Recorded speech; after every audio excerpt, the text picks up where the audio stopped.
Is the ego entirely bad?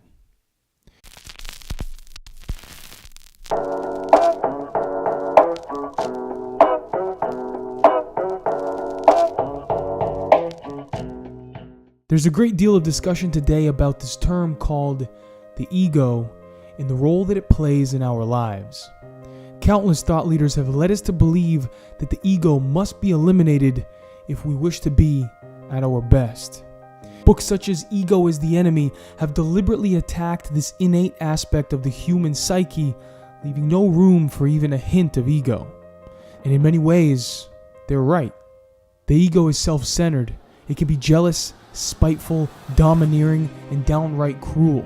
It hates everything and everyone that gets in its way or attempts to steal its spotlight. It feels threatened when in the presence of someone who seemingly possesses better skills or knowledge, and will do anything in its power to put that person down or quote-unquote beat them.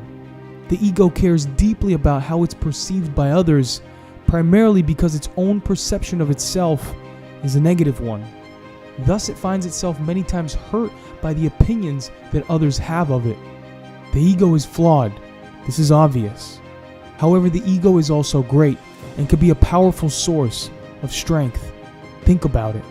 The ego created the airplane, which has allowed humans to become masters of the land and sky, second to no other animal.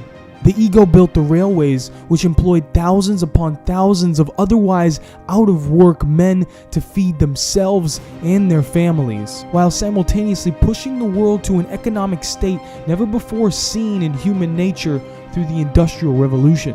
The ego created the Olympics, which every 2 years halts wars and arguments between nations, allowing them to settle their differences in the arena. The ego pushed Roger Bannister to break the 4-minute mile, which was seen as impossible by many experts of the time, and that would only lead to death. The ego was the force behind the Great Pyramids of Giza, forever leaving all subsequent generations in awe of their miraculousness and ingenuity.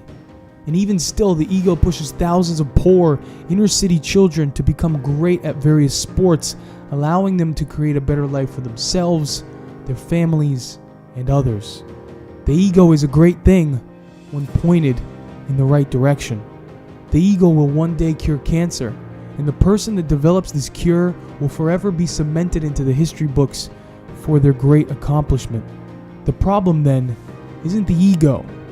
Things are good in moderation, but bad in excess. The goal then is to achieve that happy balance of pushing yourself to reach new heights while simultaneously remaining humble and appreciative of the opportunity to prove yourself.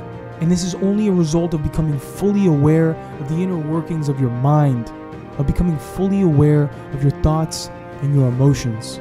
In other words, it requires great self-awareness and a level of mental stability that can take a lifetime to achieve. But if you understand the importance of this task and the impact that it can have on the world around you, then reaching this point of mental stability is well worth the struggle.